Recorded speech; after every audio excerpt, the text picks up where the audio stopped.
Assalamualaikum warahmatullahi wabarakatuh. Selamat datang di mata kuliah pengantar teknik industri bersama saya Medina Kalseboer. Di mata kuliah ini kita sudah sampai pada modul ke-9. Modul ke-9 ini membahas mengenai organisasi industri, bagaimana struktur dan prosedur pembentukannya.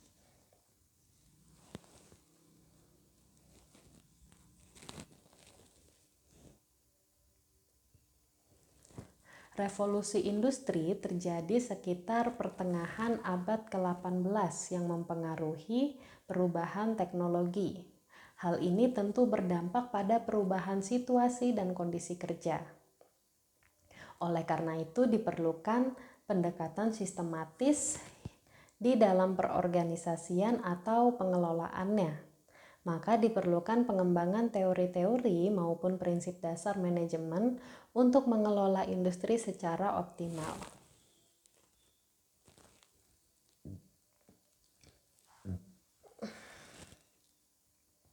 Dengan adanya teori dan prinsip yang akan memudahkan manajer industri dalam mengambil keputusan. Tanpa teori, maka dalam pengambilan keputusan akan selalu mengandalkan intuisi subjektif yang dimilikinya. Mengingat problem organisasi produksi yang semakin kompleks, berubah-ubah dan tidak pasti.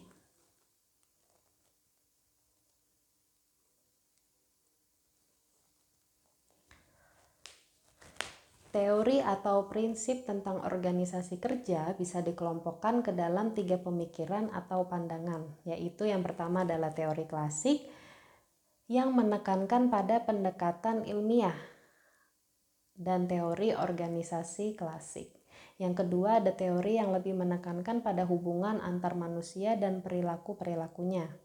Dan yang ketiga adalah teori yang mengembangkan pendekatan kuantitatif untuk menghadapi problem-problem organisasi yang kompleks dengan pengaplikasian model dan perhitungan matematis.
Dari teori-teori tadi kita dapat mengetahui bahwa alternatif untuk meningkatkan produktivitas itu tidak hanya tergantung pada mesin, alat produksi, ataupun perangkat keras lainnya, melainkan dan justru tidak kalah penting juga bisa dikembangkan melalui tenaga kerja antara satu dengan lainnya, yaitu organisasi dan strukturnya.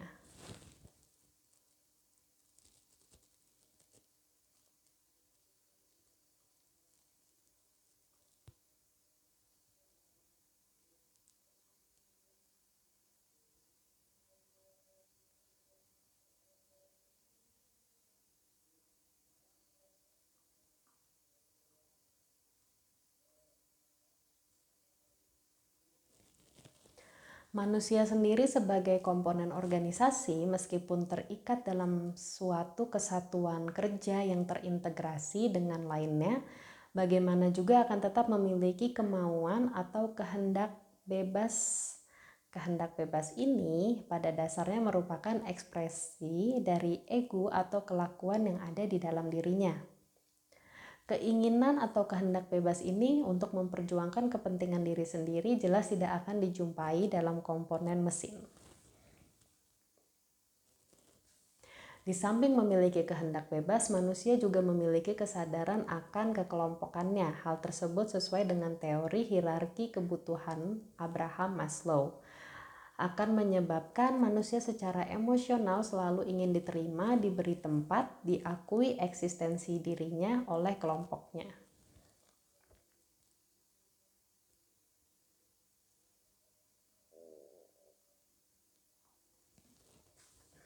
Jadi organisasi itu terdiri dari sekumpulan manusia yang memiliki peran, jabatan, atau fungsi masing-masing dan bersepakat melaksanakan aktivitas-aktivitas tertentu guna mencapai tujuan yang direncanakan.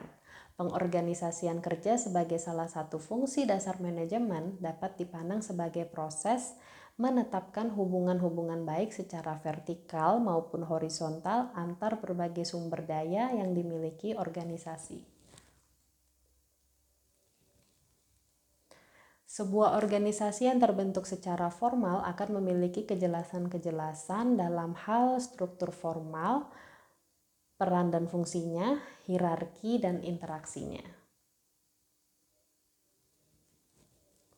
Organisasi dengan berbagai tipenya, mulai dari industri, perusahaan, perguruan tinggi, dan sebagainya dapat dikelompokkan menurut model-model sebagai berikut ini.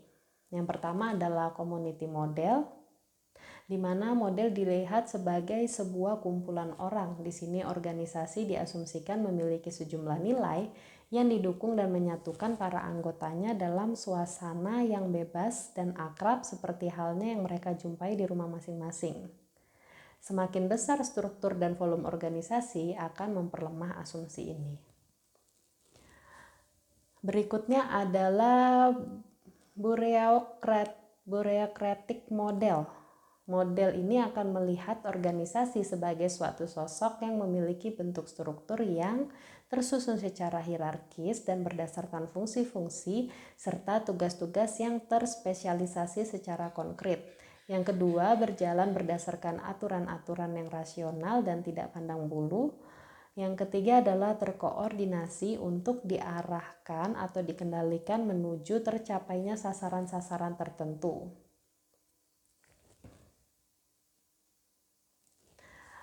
Berikutnya adalah konflik model. Model ini akan melihat organisasi sebagai sekumpulan manusia yang memiliki kepentingan-kepentingan berbeda, bahkan cenderung bertentangan satu dengan lainnya. Hal ini tercermin dalam bentuk ketegangan-ketegangan atau konflik yang terjadi dalam perebutan pengaruh kepentingan ataupun distribusi kekuasaan dan keuntungan. Seorang pemimpin dalam organisasi sepantasnya menguasai jurus-jurus dan kiat untuk mengelola konflik di samping kiat membangun kerja sama kelompok. Yang terakhir adalah multiversity model. Organisasi akan dipandang sebagai wadah atau tempat bergabungnya berbagai macam manusia atau kelompok manusia yang tumbuh dan berkembang dengan latar belakang kebudayaan yang berbeda. Keanekaragaman ini akan semakin kompleks dengan adanya program, kegiatan, bahkan tujuan-tujuan yang tidak sama. Jelas kondisi tersebut akan menimbulkan permasalahan-permasalahan tersendiri dalam upaya mengintegrasikan kelompok-kelompok manusia ini dalam sebuah wadah dengan satu tujuan organisasi.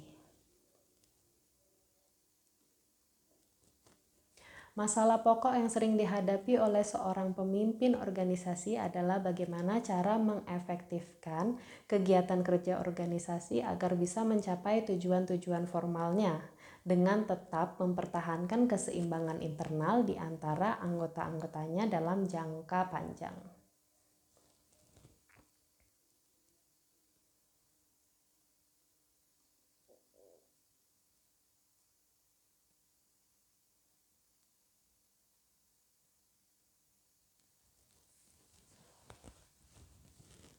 Dari penjelasan sebelumnya mengenai apa dan bagaimana organisasi yang telah dijelaskan secara panjang lebar, maka kiat yang paling ampuh untuk mengelola organisasi adalah dengan menggunakan pendekatan sistem atau system approach. Sesuai dengan definisi mengenai sistem, maka organisasi pun dapat didefinisikan sebagai sebuah sistem.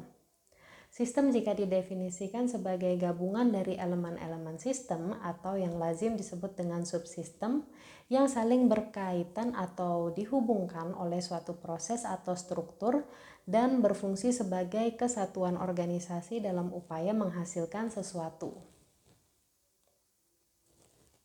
Dengan pendekatan sistem, hal ini akan memungkinkan pengelola organisasi melihat kenyataan bahwa tindakan yang dikenalkan pada suatu komponen atau subsistem organisasi akan memberikan pengaruh terhadap komponen yang lainnya.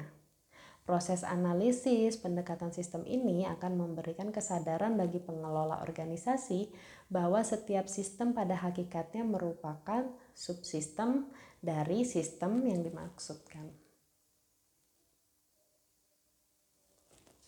Pendekatan sistem juga diartikan sebagai pendekatan manajerial yang selalu memperhatikan setiap permasalahan manajerial secara menyeluruh.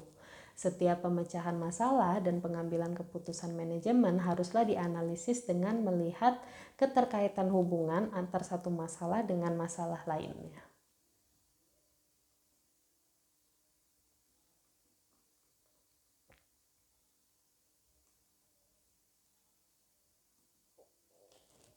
Pengorganisasian juga merupakan salah satu fungsi dasar dari manajemen selain perancangan, planning, penggerakan, actuating atau pengendalian atau controlling.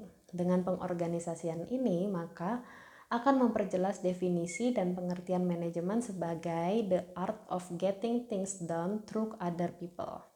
Definisi ini menyatakan dengan jelas bahwa para manajer akan mencapai tujuan organisasi dengan cara mengelola aktivitas kerja orang lain, bukan dengan melaksanakannya sendiri.